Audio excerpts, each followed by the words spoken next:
क्या आप एक ऐसी रानी की कहानी सुनना चाहते हैं जिसकी सुंदरता ने साम्राज्य हिला दिए और जिसकी बुद्धिमत्ता ने इतिहास की दिशा बदल दी।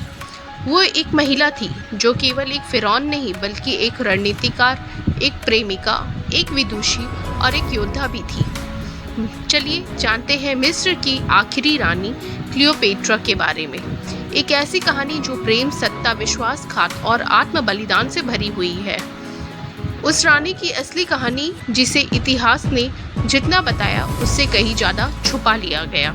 क्लियोपेट्रा इतिहास की सबसे प्रसिद्ध और रहस्यमयी महिलाओं में से एक मानी जाती है। यह प्राचीन मिस्र की अंतिम सक्रिय फिरौन थी।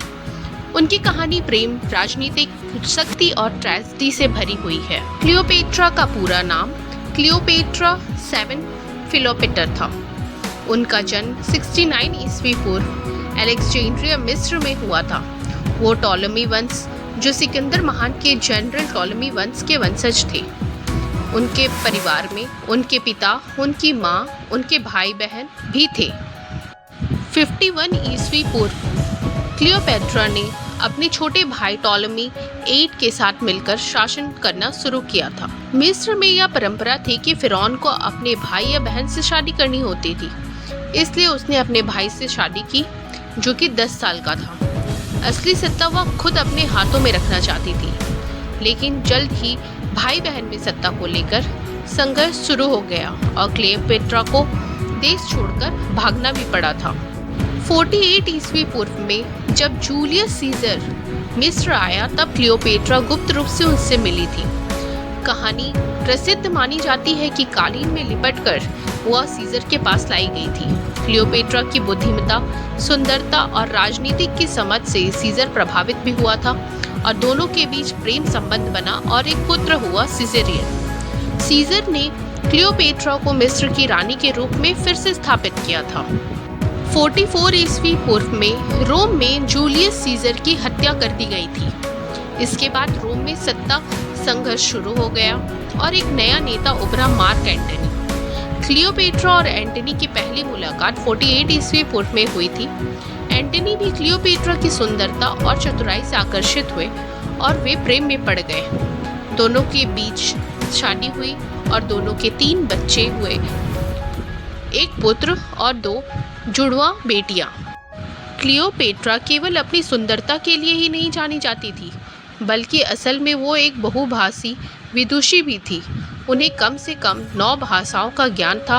वह बोल भी सकती थी, जिनमें मिस्र, ग्रीक, हिब्रू, पारसी और लैटिन भी शामिल थे। वह विज्ञान और खगोल शास्त्र, दर्शन और राजनीति की गहरी जानकार भी थी।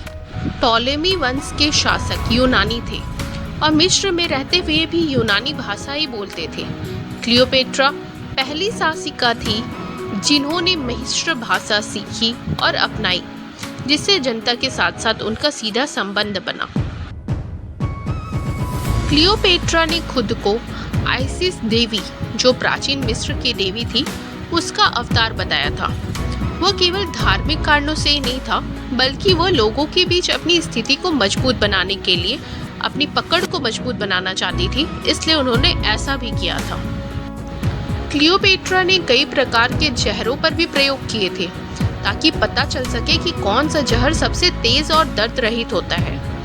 ऐसा कहा जाता है कि अपराधियों और दासों पर यह प्रयोग वह करवाया करती थी। रोम में ऑगस्टस, जिसका पुराना नाम ऑक्टिवियन था, जो सीजर का गोद लिया गया बेटा था, एंटनी से सत्ता से के लिए टकरा गया और क्लियोपेट्रा और एंटनी ने मिलकर रोम के खिलाफ मोर्चा खोला।